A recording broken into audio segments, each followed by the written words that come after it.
Well, welcome to Jefferson Liberty Radio, the voice of the state of Jefferson in the Central Valley. I am Matthew. Pat is actually out this week. She's traveling, so keep her in your prayers for safe travels. I am joined today by Aaron and John. How are you gents today? Great. Thanks, Matthew. How you doing? Good. Doing fantastic. Before we get started with this week's episode, I wanted to tell you about our sponsor. This episode is sponsored by Al Certified Safe and Lock. Al offers locksmithing services and alarm systems for a range of applications, including burglary, fire, tamper, medical emergencies, and much more. Al's has been locally owned and managed in Modesto for nearly 70 years, and with thousands of loyal and satisfied customers, you can be sure Al's will not only meet but exceed your needs. For more information, call 1-800-700-4780 or go to alsalarm.com. That's ALSALARM.com. Thank you so much to Al Certified Safe and Lock for sponsoring our show. Aaron, let me turn it over to you. Okay. Well, I guess we're going to talk a little bit about HR-1, which is a new bill introduced by House Democrats. I know John has some interesting information on that, but they're looking to seize control of state elections is pretty much what it's about. Is they're going to try to centralize more government. I know it's been in the news lately, the government shut down on the border wall, but not as much been paid attention to this HR-1, which I think we need to go over that. John, do you have something for us? Right. Well, you know, hidden deep in this HR-1, which, what did they call that? The For the People Act or something? I believe it's actually deals with voting. Our local representative, Josh Harder, will tell you it's meant to get money out of politics, but hidden deep in the bill, Section 2201, findings related to District of Columbia statehood.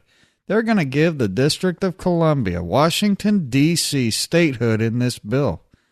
700,000 residents of Washington, D.C. will get a House of Representative member, get themselves 2 senators, all hidden in a bill that our elected representatives are saying is going to get the money out of the voting system. Find it hard to believe that they don't know that there's at least 5 other statehood split movements going on, don't you? Yeah, I agree. In fact, you know, I think with it being such a liberal district, soon to be state, I guess, if this bill passes, well, you're certain that they're going to be just Democrats. They're looking to centralize their power in Congress. Well, I'm sorry, go ahead. No, well, they're going off the Article 4, Section 3 state split or admittance that several areas are using for their argument. We're using it here in California with the State of Jefferson movement, which, you know, we at Jefferson Liberty Radio are pro-Jefferson statehood. We have Washington with the Liberty statehood movement. Yeah. Illinois is breaking away, wanting to do their own statehood movement. One other that I don't necessarily recommend supporting going on here in California as well, and a couple others throughout the nation where patriots are trying to split away. And, you know I personally have talked to Josh Harder, California District 10 rep, and he hasn't amended Section 2201 of this bill to include Jefferson. Why not? He hasn't even amended it to include Liberty or the Illinois movement. How come he hasn't done that? I've approached him personally and asked him to address several issues. But here, after Linda Payne last week asked us to research HR-1 and become educated, I find this buried in there to give the District of Columbia statehood. It doesn't belong in a bill that's supposedly going to get money out of politics.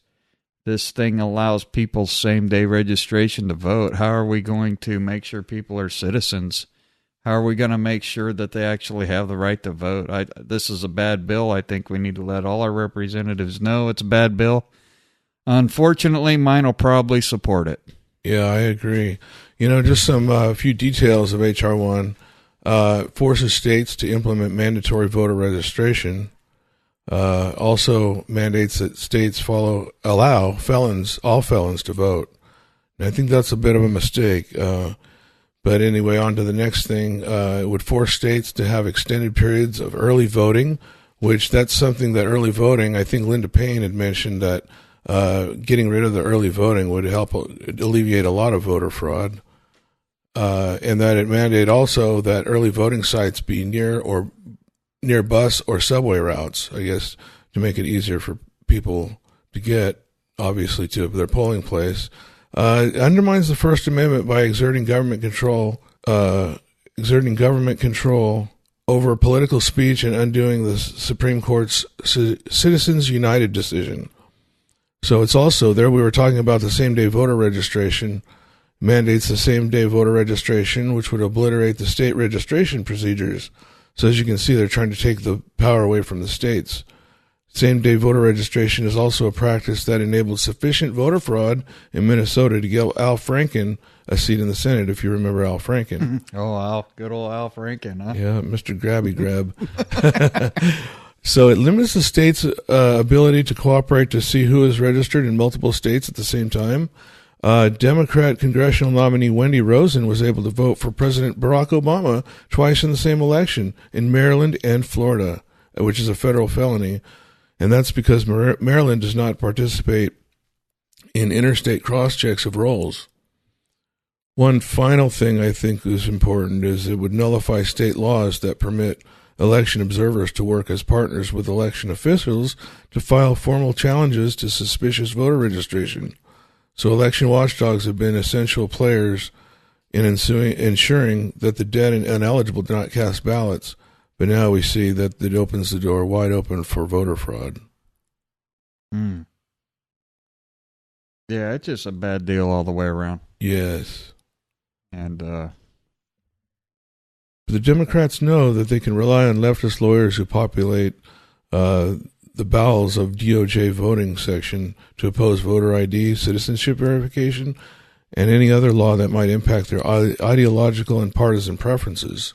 So I guess you could say also that these same lawyers abused this power when it was in effect, despite being sanctioned repeatedly by the federal courts for abusing it.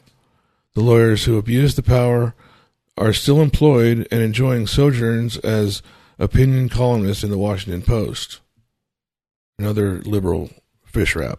Well, instead of like HR-1, there's so many other things we could do to improve our representation, our ability to elect people to represent us. If I want to donate $25 to a candidate such as Ted House, I should be able to donate $25. If a corporation wants to donate $2,500, $10,000, corporation's its own legal entity under the law. You should be able to donate whatever you want to the candidate of your choice. They want to bring this bill out. I encourage everyone to read it, search it, at least skim it. You'll see that it's not about changing anything. It's about stripping more liberty from us, more of our state's authority from our states. Yes. States have the right to run our elections however we want. Unfortunately, in California, we have several different things that harm our elections. We talked with Linda about last week, the early voting. I'm totally with Linda Payne in the Election Integrity Project, where we need to cut the voting back to 1 or 2 days. Make it a Saturday. I'm all for making voting accessible to everyone, but we don't need to have a month to vote, 2 months to vote. We don't need to have same-day registration. As if you can't get yourself down to the county registrar of voters or the DMV in California now, a month before the election day, well, we probably don't need you voting anyways, because you probably haven't educated yourself on the process, number one, or on the issues number 2. That's right. You know, that the House of Representatives would bring garbage forth like this, HR-1, and later we'll discuss HR-8 and HR-1112, is ridiculous. I mean, in 1929, they froze our representation at 435 seats in the House. Our forefathers never intended for that to be the case. They put a floor on representation at 1 for 30,000. Could have no more than one representative for 30,000 people. But I don't think at the same time they ever expected an open ceiling on it, where we're 750,000 persons per federal representative now. In 1929, when they froze that, we were around 250,000 per representative. That's even, real high. Yeah. And I've spoken to Josh Harder several times about repealing the Apportionment Act of 1929. Spoken with his chief of staff. No one has called me back. And, I think those things are important to our goal of a state split in California as well. We need to do something on the federal level too. If we're saying in California at 500,000, specifically with the Jefferson movement, we're saying we have 500,000 people represented by an assembly person, and that's too much. Well, I think every one of us needs to be screaming at our United States representatives about 750,000 being too much. And I would think that we all in Jefferson would pick up that mantra and run with it. I agree. Yeah, so if you want, on the running back real quick to the information on HR-1, which is, like we say, it's seizing the control of the states, of usurping the state's power in elections.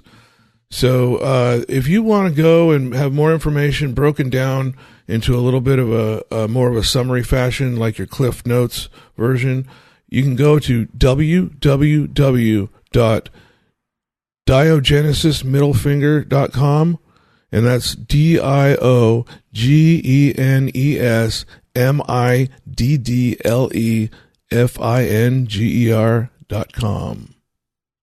We'll have that link in the show notes as well. What was the name of that site again? I knew you were going to ask that. Middle Finger? Diogenes Middle Finger.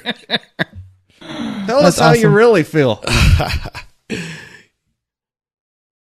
We'll throw that show note, or the link in the show notes, so you can go to your show notes and tap on the link rather than having to type all that in for you. Great.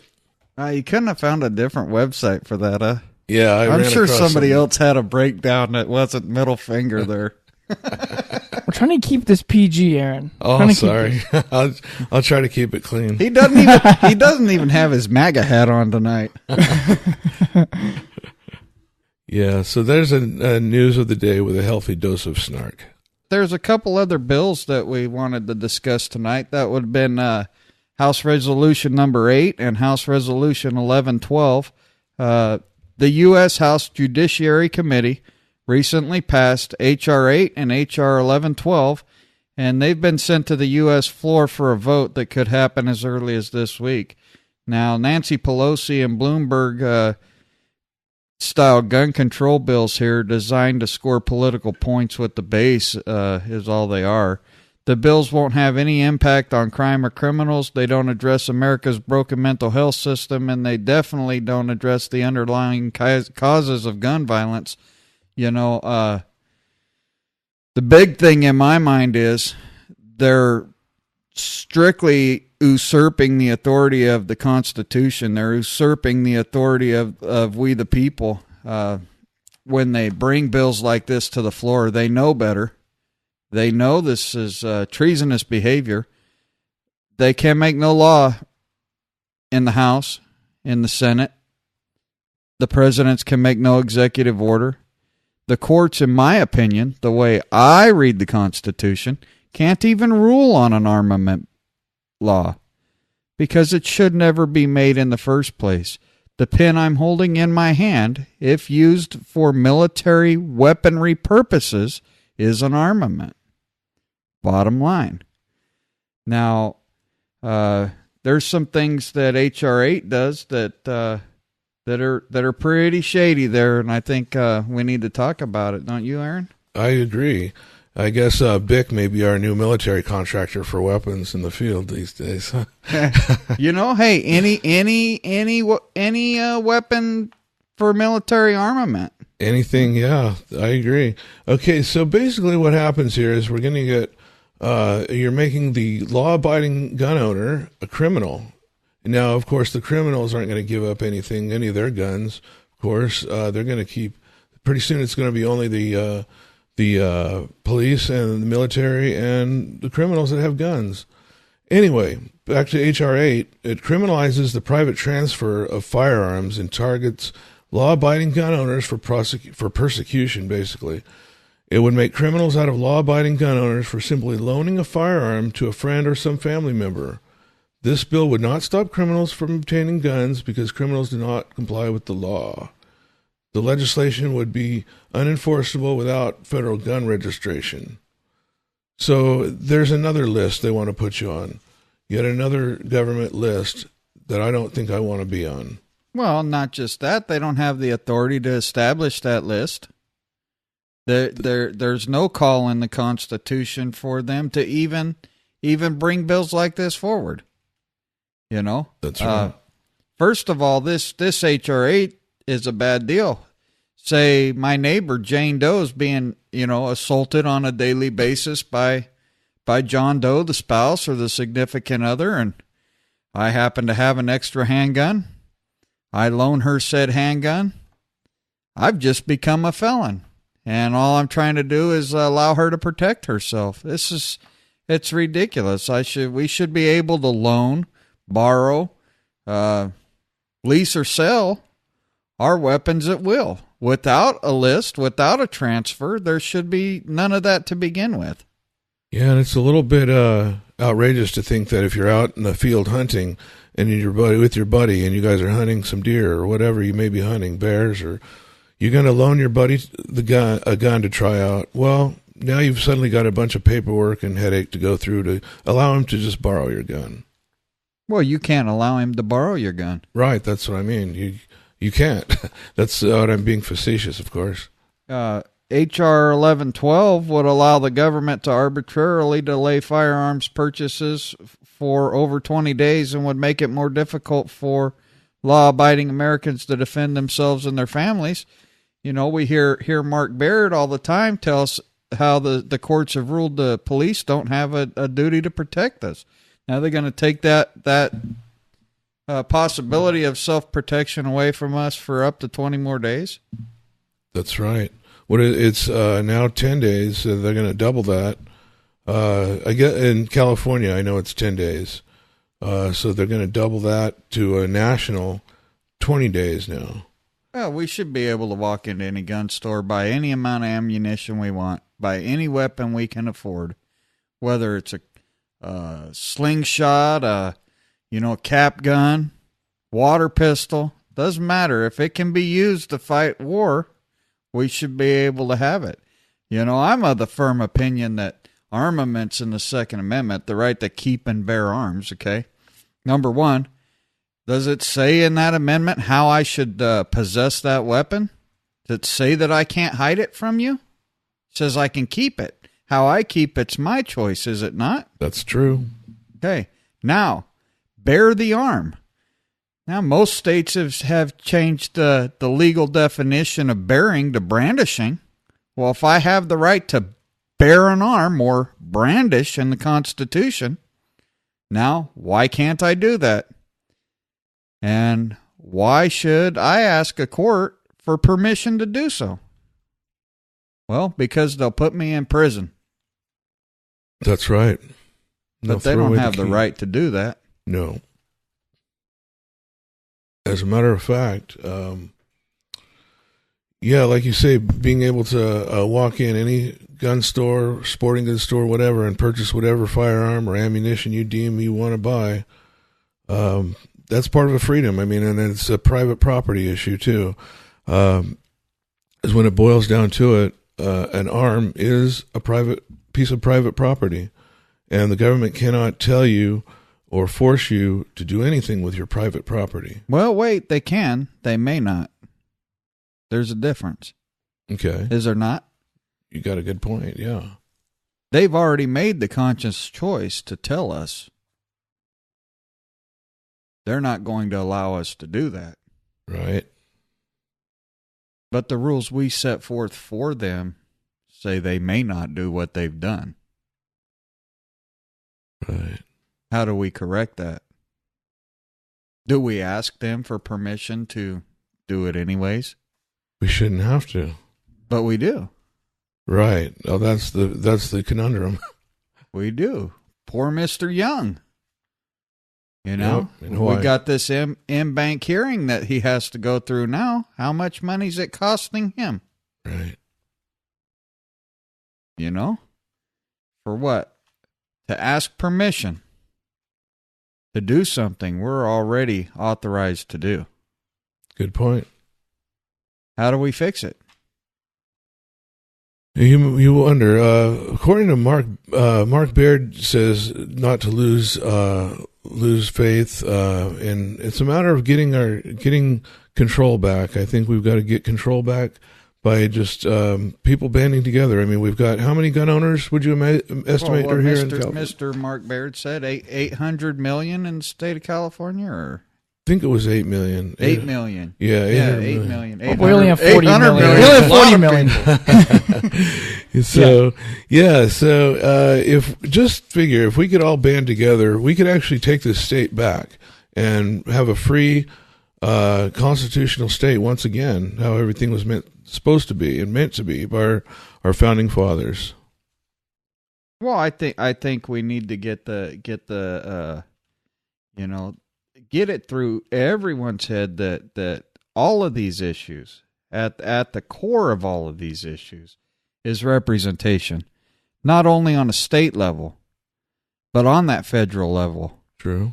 If we got the House to repeal the Evergreen Apportionment Act, and let's just call it the Evergreen Apportionment Act of 1929 because it keeps redoing itself, holds the House at 435 seats, okay? Right. Holds the Electoral College, too. Unrepresentative position, okay?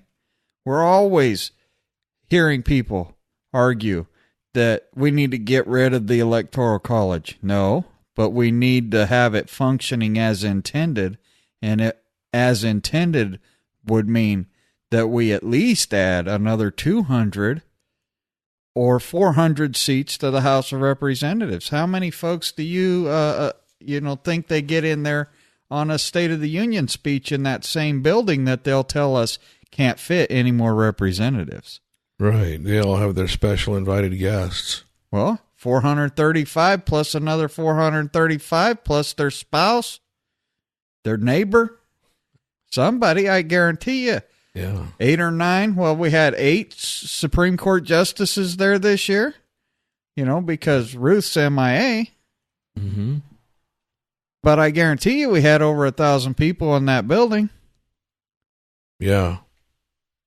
So here we get the representation. Open that house up. Give us more there. Give us more in the state. We can fix all this ourselves. That's right.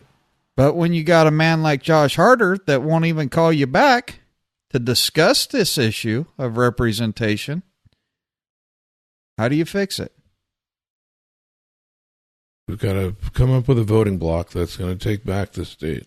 If we had representation, say we cut his in half, 750,000 to 770,000 people, cut it in half. Say it's 375,000 people. Let's get it back to the 250,000 people. Well, you got better access there. This is true. Maybe at what point is okay, federal judges are appointed for life, but that doesn't mean that they sit there for life. If these people commit high crimes and misdemeanors, violate the Constitution, there's a process to remove them, or there should be.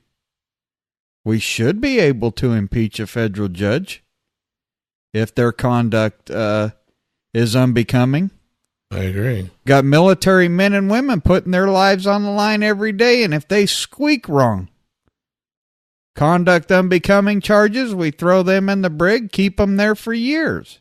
That's right. Why don't we have the same thing with federal judges, with speakers of the House, with governors? Yeah, especially governors who violate the Constitution. Well, we need to do something. I agree. Okay, so what we've got here is California, their gun seizure program is having some troubles. Surprise, surprise. So basically, authorities here in California are struggling to enforce a state law that permits officials to seize firearms from people with previous criminal convictions or mental health issues. Staffing and budgetary issues have contributed to a massive backlog of guns marked for confiscation. So the law, which was passed in 2013 following the shooting of Connecticut's Sandy Hook Elementary School, set aside $24 million for a seizure program, had a goal of confiscating around 20,000 guns over the course of 3 years. But 6 years later, according to a San Francisco Chronicle report, there are still 9,000 of those guns out there, with more being added to the list yearly. And with the state's new governor now, Gavin Newsom, has made gun control a priority of his new administration and has proposed a multi-million-dollar increase to hire more agents. The program has reportedly been hit by retention issues and a lack of experience among new agents. Now, let me just step in there with my opinion of that. It seems to me that you have people who don't really want to go out and seize guns and who are constitutional and may have a problem with the actual issue of seizing guns from other people, from law-abiding citizens. So leave it to California Democrats to flex their muscles in a new supermajority with plans to pursue a gun tax and even more than that. This is just an unglamorous continual need to invest in the task and see it through. Former State Senator Mark Leno told the San Francisco Chronicle, "It just does not go away, and the job is never done." So when the law was first introduced in 2013, funding was available for about 4 dozen temporary positions to supplement 42 Justice Department special agents. But retirements, transfers, and the like have kept the total number to around 57, and the department was forced to return $6 million of its $24 million increase. That's a lot of tax money. An additional $5 million was made available in 2016, but officials in the state say they've still had problems with hiring. Under California's Attorney General Xavier Becerra, 7 positions over the last year have gone unfilled. In the last year, agents were able to sign contracts guaranteeing they would stay on the force for at least 2 years. So they've had to get people straight out of college with minimum law enforcement experience, and they get to train them for about a year. And after they train them, they skip out and go to work for local district attorneys. So the problem here is retention, and people are using it as this. It's a waste of tax money. You see, it's just a stepping stone for these guys to go on to bigger and better things. So it sounds like it's just a tax rabbit hole to me. What do you think of that, John? Well, if we get back to what gives them the authority to come get your gun. I mean, we have tragedies in this country. Sandy Hook. We have the school shootings in Florida, and we got some little kid, David Hogg, whatever you want to call this cat, telling us we shouldn't have guns, we shouldn't this, we shouldn't that. Telling you what, when I was in high school, if we had a gun, somebody came in our school and did that, they wouldn't have got too far. Not in Ceres. There were enough Aggies in Ceres High at the time that, somebody may or may not have had a weapon in their vehicle. I mean, we had canines there checking for weapons on a regular basis. Now, I don't condone kids taking guns to schools, but they were obviously running a dog through the parking lot sniffing for, drugs, alcohol, weapons, firearms, because those things happened. Right. They were there. But nobody come into the school and shot up a bunch of kids because they didn't know if the kids had weapons. They didn't know if the staff had weapons. Right. And number one, we're going to call them a weapon. I'm just going to sit here and call it an arm or an armament. I was wondering when you were going to bring up the term arm. See, nothing says it's limited to handguns, it's limited to rifles, it's limited to AK or ARs. That's right. I'm going to tell you right now, my viewpoint, which Aaron and Matthew probably already know. If I can afford a nuclear-powered submarine with nuclear-tipped Trident missiles and I got a place to park that big dude, well, that's my right under the Second Amendment. And if my government gets out of control, well, it's also my duty to pull that thing out of mothballs and let them know, here's the flag of John flying on the periscope, and we're going to have a talk about some stuff here. But that's all right. I mean, you're over there cracking a smile, but that's really where it is. That's really what it was meant to do. No, I agree. It's to keep the tyranny, us to be able to take any tyranny that might creep up upon us. Yeah, but I totally agree. And missile sub would be nice to have. Well, do you think that Nancy Pelosi or that type would be doing what she was doing if we were at the point of the Boston Tea Party, if we had those same rules? If it was the same social structure, I'm here to tell you they wouldn't. They would not be behaving the way they are. Right. And why? Because look what happened to the king. He couldn't even control it. The biggest army in the world at the time. Couldn't come in here. Who? Couldn't take our guns. Britain, Aaron. Britain. Oh, the King of England, yes. And who do you think has more fortitude? The King of England at the time or Nancy Pelosi today? Oh, good question. I would imagine the king. Well, he thought that his stuff was the best, right? That's right. Thing is, he knew at the time his was the best. But your rat tag guys with a couple of hunting rifles, let's say, showed him his stuff wasn't the best. That's right. And they were doing the same thing then that's happening to us today. You can confiscate our weapons. Going to confiscate our only way to protect ourselves. Next, you're going to burn our homes. You seize our cars. Hey, my truck is an armament. Yeah, that's quite an armament. Well, can it be used for military purposes? Certainly can. Can your Toyota? Certainly can. Does the United States military not have recruiters driving around in Dodge and pickups and Toyota pickups? They do. Yes, they do. It's an armament.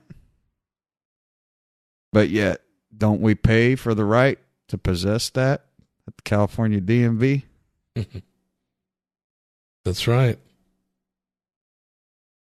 People don't have to wonder where I stand.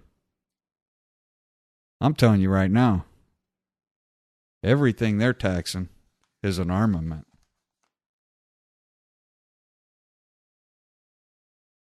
Well, on that note, I think we're going to wrap it up. You guys got anything else? Matthew, you have anything for us? I don't. Thank you both for your time. It's been fun. As I said at the beginning of the show, we are still actively looking for sponsors, so please email us at sponsors@jeffersonlibertyradio.com, or you can head over to our website. We would love to hear from you. You can email us at feedback@jeffersonlibertyradio.com or via our website, again, jeffersonlibertyradio.com. We'd love to hear your questions and comments. Don't forget to subscribe to us in iTunes or your podcast player of choice. make sure you leave us a 5-star review in those places. We'd really appreciate it, and actually does help our ratings. You can find us on all the typical social media. Please follow us on Facebook. That is going to be the best place for you to get our latest episodes and information. So find us on Facebook. You can find it in the show notes for this episode or on our website. You can also follow us on other social media, Twitter. We're not as active there, but you can definitely find us there. You can also find our episodes on Spotify, YouTube, Google Play, and even some alternative media such as BitChute and Gab. Thank you so much for listening to this episode of Jefferson Liberty Radio, and we'll catch you next time.